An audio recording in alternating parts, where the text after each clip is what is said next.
بسم اللہ الرحمن الرحیم نحمده ونصلی ونسلم علی حبیبہ الکریم الامین العزیز الرؤوف الرحیم اما بعد فاعوذ باللہ من الشیطان الرجیم بسم اللہ الرحمن الرحیم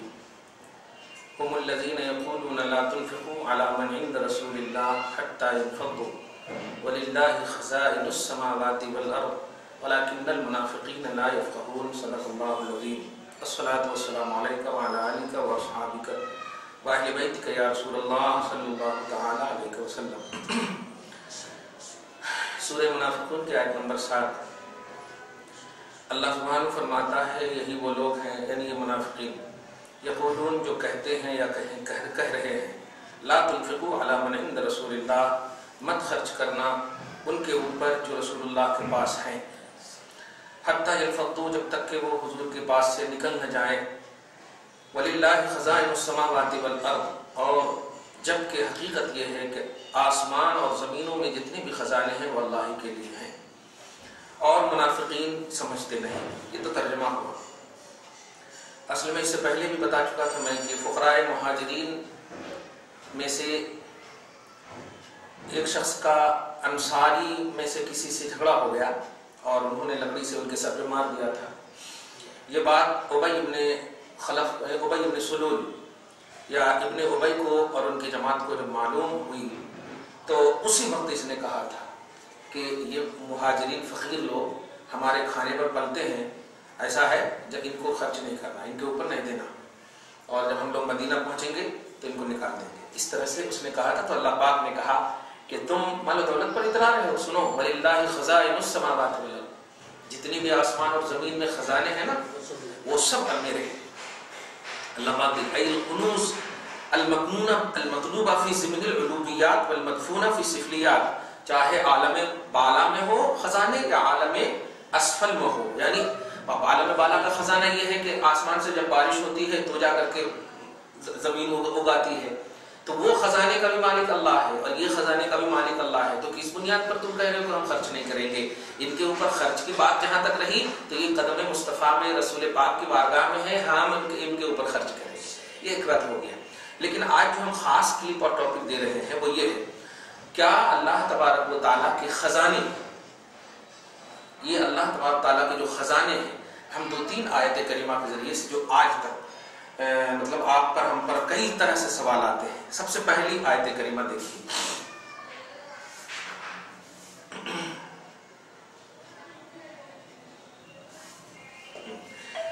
سورہ الانعام آیت نمبر 50 میں اللہ سبحانہ فرماتا ہے قُلْ لَا أَقُولُ لَكُمْ عِنْدِي خَزَائِنُ اللَّهِ وَلَا أَعْلَمُ الْغَيْبَ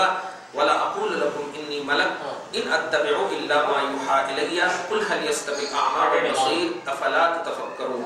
یہ آیت نمبر 50 میں سورہ انعام پارہ نمبر 7 میں، یعنی پارہ نمبر 7 اور سورہ انعام سورہ نمبر 6 میں آیت نمبر 50 میں، اس کو بند کیجیے۔ اللہ سبحانہ اس میں فرماتا ہے، اس کو بڑی اہم توجہ سے سنیے گا، اے حبیب آپ کہہ دیجئے کہ میں تمہیں یہ نہیں کہتا یا تم سے یہ نہیں کہتا کہ میرے پاس اللہ کے خزانے ہیں۔ دھیان دیجئے، یہ آیت کریمہ لے کر کے بہت زیادہ ہولا مچایا جائے کہ میں تم سے یہ نہیں کہتا کہ میرے پاس اللہ کے خزانے ہیں، اور یہ بھی نہیں کہتا کہ میں غیب جان لیتا ہوں، اور یہ بھی نہیں کہتا کہ میں فرشتہ ہوں، میں تو بس اسی کا اتباع کرتا ہوں جو مجھے وحی آتی ہے۔ اس آیت کریمہ اور ایک اور آیت کریمہ یہ ہے سورہ انعام آیت نمبر 50 سورہ نمبر 6 میں، ہاں خاص طور سے 3 بات، میرے پاس خزائن اللہ کے خزانے ہیں یہ بھی نہیں کہتا میں، میرے پاس غیب ہے یہ بھی نہیں کہتا میں، اور میں فرشتہ ہوں یہ بھی نہیں کہتا، میں تو بس اللہ کے وحی کا اتباع کرتا ہوں۔ یہ تو ہو گئی۔ اب جو ہے پارہ نمبر 12 میں ایک آیت کریمہ، یہی ایک دم سیم آیت کریمہ، جب احاطہ ہو جائے گا نا تو سب کی توضیح آسانی سے ہو جائے۔ دیکھیے یہاں پر بھی دیکھیے حضرت نوح علیہ السلام کے عنوان میں اللہ پاک فرماتا ہے، ہاں نوح علیہ السلام، سورہ ہود ہے، سورہ نمبر 11 ہے، پارہ نمبر 12 ہے، آیت نمبر 31 ہے، وہاں 50 ہے، سورہ انعام ہے، یہ آیت نمبر 31 ہے، وَلَا أَقُولُ لَكُمْ إِنِّي خَزَائِنُ اللَّهِ، اور میں یہ نہیں کہتا تم سے کہ میرے پاس اللہ کے خزانے ہیں، اور میں یہ بھی نہیں کہتا کہ میں غیب جانتا ہوں، اور میں یہ بھی نہیں کہتا کہ میں فرشتہ ہوں۔ دیکھ رہے ہیں آپ؟ تو یہاں پر بھی تین بات ہے، غیب کی بھی نفی یہاں پر ہے، اور خزائن اللہ بھی اللہ کے رسول کے پاس نہیں ہے۔ اس آیت کریمہ میں حضور مراد ہے اور اس میں حضرت نوح مراد ہے۔ یہ دونوں آیت کریمہ کے ذریعے سے امت کو یہ مغالطہ دیا جا رہا ہے کہ دیکھیے حضور جب خود کہہ رہے ہیں کہ میرے پاس خزانے نہیں ہیں تو پھر کیوں مانگنے جاتے ہیں؟ ایک بات۔ اور حضور جب خود کہہ رہے ہیں کہ میرے پاس غیب نہیں ہے تو کیوں عقیدہ رکھتے ہیں؟ یہ صاف ہے۔ اور آگے خود کہہ رہے ہیں کہ جو کچھ بھی بتاتے ہیں وہ وحی ہوا کرتی ہے، وہی ہوا کرتی ہے، تو یہی عقیدہ رکھو کہ بس وحی کے انتظار سے یا وحی کے بعد جو کچھ رسول بتاتے ہیں وہ خود مطلب نہیں بتاتے ہیں کچھ بھی۔ تو اس طرح سے امت کو، جیسے کل بھی ایک سوال آیا کہ اللہ کے رسول جب فرما رہے ہیں کہ میرے پاس خزانے نہیں ہیں تو پھر کیوں مانگ رہے ہو آپ؟ خزائن اللہ، یعنی اللہ کے خزانے ان کے پاس نہیں ہیں تو پھر کیوں مانگ رہے ہو؟ یہ اہم سوال ہے، تو ذرا توجہ سنیے گا۔ سورہ انعام پارہ نمبر 7 میں اور آیت نمبر 50، اور یہ 31 میں سورہ ہود میں، 31 سورہ ہود میں۔ اب یہاں پر 31 یہ دو آیت کریمہ سے پوری دنیا میں واویلا مچا ہوا ہے کہ نبی جب خود کہہ رہے ہیں کہ میرے پاس خزانے نہیں ہیں، میرے پاس غیب نہیں۔ سب سے پہلے اس کا سرسری جس کو الزامی جواب بولتے ہیں وہ یہ ہے کہ ہاں میں تو یہ کہہ رہا ہوں کہ میرے پاس اللہ کے خزانے نہیں ہیں، یعنی میں کہہ رہا ہوں کہ اللہ کے خزانے نہیں ہیں، اللہ کے خزانے ہونے کی بات یہ رب کہے گا۔ میں کہوں گا کہ میرے پاس اللہ کے خزانے نہیں ہیں، ہے میرے پاس کیا، وہ رب کہے گا۔ ایک الزامی جواب یہ ہے، میں نہیں کہوں گا کہ میرے پاس کیا کیا ہے، سمجھ رہے جملہ؟ میں نہیں کہوں گا میرے پاس کیا کیا ہے، میرے پاس کیا کیا ہے میرا رب کہے گا۔ صحیح ہے؟ جیسے اب علم غیب کی بات تھوڑی سی لے لیے، سورہ جن میں کہا کہ غیب نہیں جانتا، سورہ جن کے 27 نمبر میں کہا، آیت نمبر 27 میں کہا کہ رسول جانتے ہیں، رسول جانتے ہیں۔ تو میری پوزیشن کیا ہے وہ میں اپنے منہ سے نہیں کہوں گا بلکہ میں اللہ ہے۔ یہ ہے اصل اس کا معنی، ایک معنی الزامی اور تحقیقی معنی سنیے جو میں قرآن پاک کے احاطے سے آپ کو بتا رہا ہوں۔ خزائن اللہ پر تھوڑی سی میں سورہ جن میں 27 ہاں وہ ہے سورہ جن آیت نمبر 27 میں وہ غیب کے بارے میں ایک ایگزامپل دیا کہ رسول اللہ جو یہ کہہ رہے ہیں یہ اپنی طرف سے کہہ رہے ہیں کہ میں نہیں کہتا یہ بات، میں یہ بات نہیں کہتا، میری پوزیشن کیا ہے میرا رب کہے گا،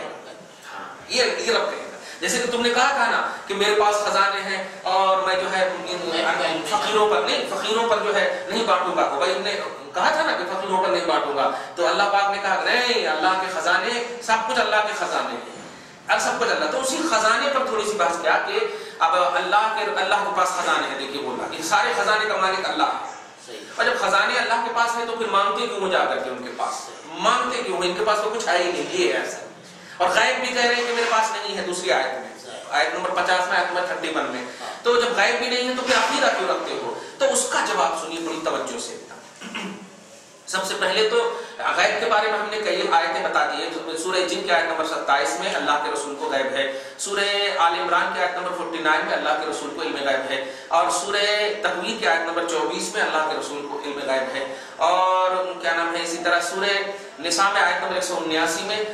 سورہ عمران میں آیت نمبر 79 میں کہ اللہ کے رسول کو علم غیب ہے، اور 113 میں سورہ نساء میں اللہ کے رسول کو علم غیب ہے۔ یہ سب ایک دم صاف آیت ہے، میں آیت بھی پڑھ دوں کہ عالم الغیب فلا یظہر علی غیبہ احد الا من ارتضی من رسول، سورہ جن کی آیت ہے، وما هو علی الغیب سورہ تکویر کی آیت، وما هو علی الغیب بضنین سورہ تکویر کی آیت ہے، وما کان اللہ لیطلعکم علی الغیب ولکن اللہ یجتبی من رسلہ من یشاء، یہ یجتبی من رسلہ من یشاء، رسولوں میں سے جس کو چاہ لیتا ہے اس کو عطا کر دیتا ہے غیب۔ تو یہ سورہ آل عمران کی آیت نمبر 179 ہے۔ سورہ نساء میں وعلمک ما لم تکن تعلم آیت نمبر 113 میں کہ اے حبیب آپ جو بھی نہیں جانتے تھے اللہ نے وہ عطا کر دیا آپ کو۔ تو یہ 4-5 آیتیں کریمہ تو ہم ہمیشہ آپ کو بتاتے ہیں، یہ تو غیب کا تعلق ہوا، یعنی میری پوزیشن میں اپنے سے نہیں بیان کرتا، میرا رب بیان کرتا ہے۔ چنانچہ رب نے بیان کیا خیر کہ یہ میرے حبیب ایسے ہیں ایسے ایسے ہیں، لیکن قوم کو میں کہوں گا میرے پاس کچھ بھی نہیں ہے، لیکن یہ نبی کے اس کہنے کو یہ لوگ مجبوری کا نام دیتے ہیں، یعنی انہوں نے سمجھا جب نبی کہہ رہے ہیں کچھ بھی نہیں ہے، ارے تو باپ بھی کہتا ہے بس کیا ہے بیٹا کچھ بھی نہیں دے سکا، ارے اتنی بڑی زندگی دی ہے والد صاحب، اتنا بڑھا دیا آپ نے، پھر بھی آپ کہتے ہیں۔ تو تواضع اور انکساری کسے کہتے ہیں ان کے ان کو نہیں معلوم ہے۔ خیر اب میں قرآن پاک کے ذریعے سے خزانے کی بات پہلے آپ کو بتاؤں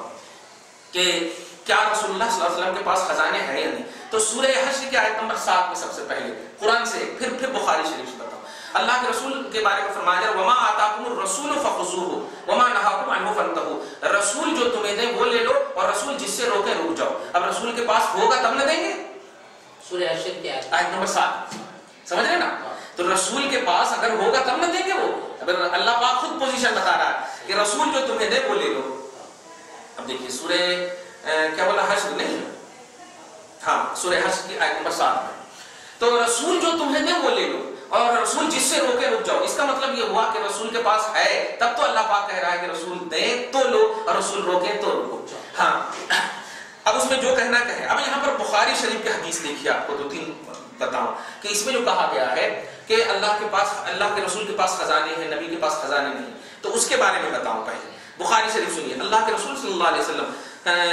صحیح بخاری حدیث نمبر 1344 میں دیکھیے، حدیث نمبر 1344 میں نبی خود فرماتے انی اعطیت مفاتیح خزائن الارض۔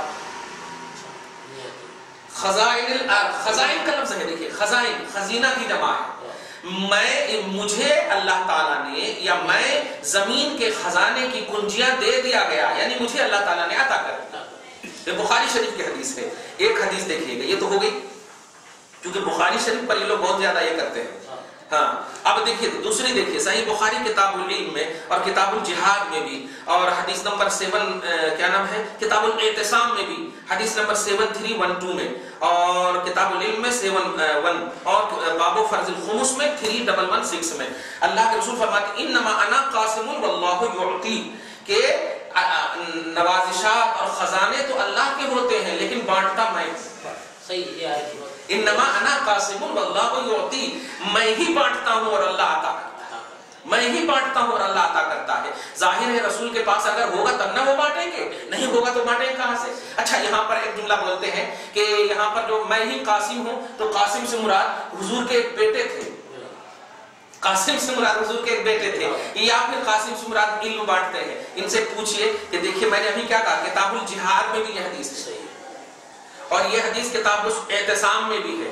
اور یہ حدیث جو ہے کتاب العلم میں بھی ہے، اور یہ حدیث کتاب فرض خمس یعنی 5واں حصہ مال کا، تو مال بھی دیتے ہیں مصطفیٰ۔ اتنی مطلب جگہ عنوان میں ہے یہ حدیث پاک۔ اس کا مطلب اس حدیث میں صرف علم بانٹتے ہیں ایسا نہیں ہے، بلکہ مال بانٹتے ہیں یہ بھی ہے، جہاد کا پہلو بانٹتے ہیں یہ بھی، ہر چیز ہے ایک بات۔ اور اس کی مزید توضیح دیکھیے پھر اور ایک حدیث میں آپ دیکھیے، بڑا مزہ آئے گا آپ کو۔ ہاں پہلے ایک اور حدیث پاک سن لیجیے، واہ، اوتیت مفاتیح خزائن الارض فوضعت فی یدی، ارے باپ رے، بخاری 2977 میں، صحیح بخاری میں، کہ اب اس میں تو معلوم ہوتا کہ خزانے عطا کرتا، یعنی مجھے اللہ نے خزانے عطا کر دیا، یہ معلوم ہے۔ اب آگے فرما فوضعت فی یدی، وہ خزانے میرے ہاتھ میں رکھ دیا گیا،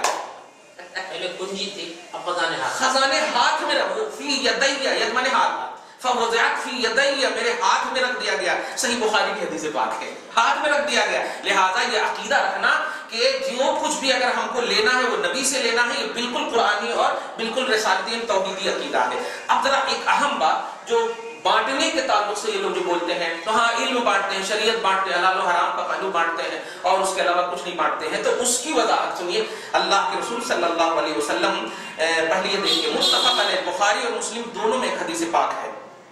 کیا مشکات کے حوالے سے کتاب الآسامی میں صفحہ نمبر 407 میں، وعن جابر ان النبی صلی اللہ علیہ وسلم قال، حضرت جابر سے روایت ہے کہ نبی صلی اللہ علیہ وسلم نے فرمایا سمو باسمی، میرے نام پہ نام رکھا کرو، یعنی محمد رکھو، احمد رکھو، ولا تقتنوا بکنیتی، میری کنیت مت رکھا کرو۔ وہ کنیت کیا مطلب ہے؟ ابو القاسم، ابو القاسم، حضور صلی اللہ علیہ وسلم بھی ہوتے تھے، اور کوئی پکارتے ابو القاسم تو نبی مخاطب کرتے تھے، تو مطلب یہ کہ قاسم جو ہے کہ اور بھی رکھتا تھا، تو کہتے ہیں آپ کو نہیں بلایا یا رسول اللہ، میں ان کو بلایا، تو اللہ کے رسول نے منع فرما دیا، خبردار میرے نام پر نام رکھو، میری کنیت پر نہ رکھو، یعنی ابو القاسم کہہ کے کسی کو نہ پکارو۔ اس میں دیکھیے وَإِنَّمَا جُعِلْتُ قَاسِمًا، میں قاسم بنا کر بھیجا گیا ہوں، دھیان دیجیے، اور کیسے اقسموا بینکم، میں تمہارے درمیان تقسیم کرتا ہوں۔ یہ متفق علیہ، بخاری اور مسلم میں حدیث ہے مشکات کے حوالے سے۔ اب ذرا غور کیجیے، یہ ملا علی قاری 12ویں صدی کے مجدد، بڑے یعنی 300-400 سال پہلے کے امام ملا علی قاری شرح مشکات اسی حدیث کے تحت فرماتے ہیں فقولہ قاسمن، یعنی نبی کا قاسمن کہنا کہ میں قاسم ہوں، وہ کیا ہے کہ اقسم بینکم، میں تمہارے درمیان تقسیم کرتا ہوں، یعنی انی لست ابا القاسم لمجرد کون ولدی کانا مسمى بقاسم، یعنی اس لیے نہیں ہے کہ میرے بیٹے کا نام صرف قاسم ہے اس لیے میں ابو القاسم ہوں، ایسا نہیں، ارے ابو القاسم جو ہے میرے بیٹے کا نام ہے اس لیے نہیں، بل لوحظ فی القاسمیت باعتبار القسمت الازلیت فی الامور الدینیت والدنیویہ، سب چیز آگے دھیان دیا، بلکہ میں قاسم ہوں تو قاسمیت میں لحاظ ازلی طور پر، یعنی علم ازل سے شروع سے لے کر کے اخیر تک، چاہے دنیاوی امور ہو یا دینی امور ہو، ہر امور میں ہی بانٹتا ہوں۔ دیکھا آپ نے، تو دین بھی دیتے ہیں مصطفیٰ، دنیا بھی عطا کرتے ہیں مصطفیٰ، تو یہ شرح بھی بتا رہی ہے کہ رسول پاک صلی اللہ علیہ وسلم جو ہے خزائن الارض کے مالک ہے، اللہ پاک نے آپ کو بنایا ہے۔ جہاں قرآن کی آیت کریمہ میں یہ ہے کہ میں نہیں جانتا، تو اگر اس کو مطلب یہ کہ اسی کو صرف دیکھتے ہیں تو دوسری آیتوں سے اس کا ٹکراؤ بھی ہو رہا ہے کہ جہاں پر رسول کہہ رہے ہیں میں جانتا ہوں، جہاں پر رسول کہہ رہے ہیں بخیل نہیں، اچھا رسول نہیں، جہاں پر اللہ کہہ رہا ہے یہ رسول بخیل نہیں، اللہ کہہ رہا ہے کہ یہ رسول جانتے ہیں، اللہ کہہ رہا ہے کہ یہ رسول کو علم غیب ہے، ہم نے سکھایا وہ جو نہیں جانتے تھے، تو اگر ان کو صرف مان لیں اونلی کے طور پر تو پھر ان 4-5 آیتوں کا کیا ہوگا جس میں کہا جا رہا ہے کہ پوزیشن ہے علم غیب کا؟ تو اس کا ماننا پڑے گا کہ ان آیتوں کا مطلب یہ ہے کہ رسول تواضع کے طور پر فرما رہے ہیں کہ میں نہیں کہوں گا کہ میں کیا کیا رکھتا ہوں یا کیا کیا جانتا ہوں، اگر میرے رکھنے اور میرے جاننے کو دیکھنا ہو تو رب سے صحیح میں کہ کسی جگہ میں ترجمہ میں پڑھا کہ سرکار صلی اللہ علیہ وسلم بولتے ہیں، کہتے ہیں کہ میں علم غیب نہیں رکھتا، اور رکھتا ہوتا تو میں بہت کچھ جمع کر لیتا، ایسا ایسا کچھ ایسا ہی پڑھا، بہت واقعہ بہت بہت مصروف رہتے ہیں، آپ نے کچھ سمجھ میں نہیں آیا؟ نہیں آپ واقعی بہت مصروف رہتے ہیں۔ یہ سورہ اعراف کے آیت نمبر 188 اور بڑی زبردست اس کی توضیح کر دیا ہے میں نے کہ اگر میرے پاس غیب ہوتا تو میں خیر کثیر جمع کر لیتا، یہ ہے میں نے خیر کثیر بہت کچھ جمع کر لیتا، تو اس کی وہی تو اسی کی وضاحت یہ کئی مرتبہ بتا چکا ہوں میں، اسی لیے تو سڈنلی جلدی بتا دیا میں۔ آیت نمبر 188 کی وضاحت میں سورہ اعراف میں ہے کہ خیر کثیر جمع کر لیتا، تو وہاں بھی لوگ جماعت کے لوگ یہ کہتے ہیں کہ دیکھو یہاں پر بھی کہہ رہے ہیں کہ رسول اگر میں غیب جانتا تو غیب اگر کمانڈڈ ہوتا تو اگر کیوں کہتے رسول اللہ، یہ ہے سر بھائی کوئی اگر آپ پورے طور پر جانے تو یہ تھوڑے بولیں گے اگر میں اس کا علم رکھتا، اگر علم ہے آپ کے پاس تو آپ اگر نہیں بولیں گے، صحیح نہیں سمجھ میں آ رہا بھائی آپ بایولوجی کے عالم ہیں تو آپ کیا بولیں گے؟ اگر میں بایولوجی جانتا، نہیں بولیں گے ایسا، جانتا ہوں بولیں گے، صحیح ہے نا، میں جانتا ہوں یہ بولیں گے، صحیح ہے نا۔ تو ہم یہاں پر کہہ رہے ہیں اگر میں غیب جانتا تو اس کا مطلب نہیں جان رہے، یہ وہ لوگ بولتے ہیں، لیکن اس کی وضاحت کیا ہے حقیقت میں اسی میں دوسرے ٹکڑے میں، اگر میں غیب جانتا تو خیر کثیر جمع کر لیتا، تو کیا مطلب ہوا کہ میں غیب نہیں جانتا ہوں اس لیے خیر کثیر بھی نہیں جمع کیا ہوں، یہی مطلب ہوگا۔ دونوں کا مطلب یہ ہوتا ہے سائنسی طور پر آپ دیکھیں کہ بھائی اگر سورج نکلے گا تو دن موجود ہوگا، کیا مطلب ہوا؟ سورج نہیں تو دن بھی نہیں ہوگا، ایک دم صاف۔ تو اب اس آیت کریمہ میں یہی ہے کہ اگر میں غیب جانتا تو خیر کثیر جمع کر لیتا، اگر آپ بولتے ہیں کہ غیب نہیں جانتے ہیں تو پھر بولیے کہ خیر کثیر بھی نہیں ہے نبی کے پاس، یہ بھی بولنا پڑے گا نا، دو بھی کی نفی ہوتی، دو بھی مڑتا یا دو بھی بیٹھتا، اس قسم کی مطلب یہ کہ جملے میں اس قسم کے سینٹینس میں اب جیسے کہ دونوں اگر سورج نکلے گا تو دن موجود ہوگا، مطلب کیا ہوا؟ سورج نہیں تو دن بھی نہیں، اور سورج ہے تو دن بھی ہے، تو دو یا تو رہے گا یا دو اٹھے گا، دونوں اٹھے گا۔ تو اس لیے غیب نہیں جانتا خیر کثیر بھی نہیں ہے، بولنا پڑے گا آپ کو۔ غیب جانتا تو خیر کثیر ہے، یہ بھی بولنا پڑے گا، یعنی دونوں کو بولنا پڑے گا۔ قرآن پاک میں ہے لو کنت اعلم الغیب لاستکثرت من الخیر، اگر میں غیب جانتا تو خیر کثیر جمع کر لیتا، مطلب یہ اگر کہتے ہو کہ غیب نہیں جانتے ہیں تو بولنا پڑے گا کہ خیر کثیر بھی نبی کو نہیں ہے، یہ بھی بولنا پڑے گا، صحیح ہے؟ نہیں آئے سمجھ میں؟ ایسے سینٹینس میں دو بھی اٹھتا یا دو بھی رہتا، ایک دم اگر مگر میں، سمجھ رہے نا؟ اگر بیوی ہوتی تو بچہ ہوتا، بیوی نہیں تو بچہ نہیں، ایک دم آسان ہے، ایک دم آسان ہے۔ ایسے ہی غیب ہوتا تو خیر جمع کرتا، غیب نہیں تو خیر نہیں، یہی مطلب ہوگا، ایک دم آسان۔ اب ذرا بتائیے کہ اگر آپ ٹھیک ہے غیب کے بارے میں بتاتے ہو کہ نہیں ہے تو خیر کثیر بھی نہیں ہونا چاہیے، لیکن قرآن پاک میں اللہ کے رسول نے فرمایا اِنَّا أَعْطَيْنَاكَ الْكَوْثَرَ، اے حبیب ہم نے آپ کو بے شمار خیر عطا کیا، بے شمار بھلائی عطا کیا۔ اب کوثر خیر کثیر کو سب کا اتفاق ہے، تو جب اللہ کے رسول کو خیر کثیر ہے تو اب بولنا پڑے گا کہ علم غیب بھی ہے۔ تو اس آیت کریمہ میں کیا مطلب ہوا؟ غیب سے مراد یہ ہے کہ وہ غیب جو اللہ کا پرسنل ہے وہ جانتا، یہ معنی ہے، لیکن میں تو وہ جانتا ہوں جو اللہ عطا کرتا ہے، ایک دم آسان ہے۔ اگر یہ تعبیر نہیں کریں گے تو پھر خیر کثیر کی بھی نفی کرنی ہو، جبکہ خیر کثیر دوسری آیتوں میں موجود ہے۔ جیسے ابھی دیکھیں آیت نمبر 50 میں اور آیت نمبر 31 میں ہے نا کہ غیب نہیں ہے، خزانے نہیں ہے، دونوں میں ہے۔ تو اب اگر خزانے اور غیب دونوں کی نفی کریں گے تو دوسری آیت کریمہ جو آ رہی ہے وہاں خزانے بھی بولے جا رہے ہیں کہ رسول جو دے لے لو، تو ہوگا رسول کے پاس تب نہ دیں گے ایک، اور رسول کے پاس علم غیب ہے تو 2 آیتیں 5 10 آیتیں یہاں پر کہہ رہے ہیں کہ رسول کو خزانے بھی ہیں اور رسول کو غیب بھی ہیں، اور اس آیت کریمہ میں کہہ رہے ہو کہ نہ خزانے ہیں نہ غیب ہے، تو اب دونوں میں ٹکراؤ ہو گیا نا۔ جب آپ ملا کہ رسول اپنی طرف سے کچھ نہیں کہیں گے، جو کہیں گے وہ اللہ تعالیٰ کہے گا، تو جہاں کہیں بھی یہ کہا گیا کہ میں نہیں کہتا کہ میرے پاس غیب ہے، میں نہیں کہتا کہ میرے پاس خزانے ہیں، یہ بات تو میرا رب کہے گا، یہ ہے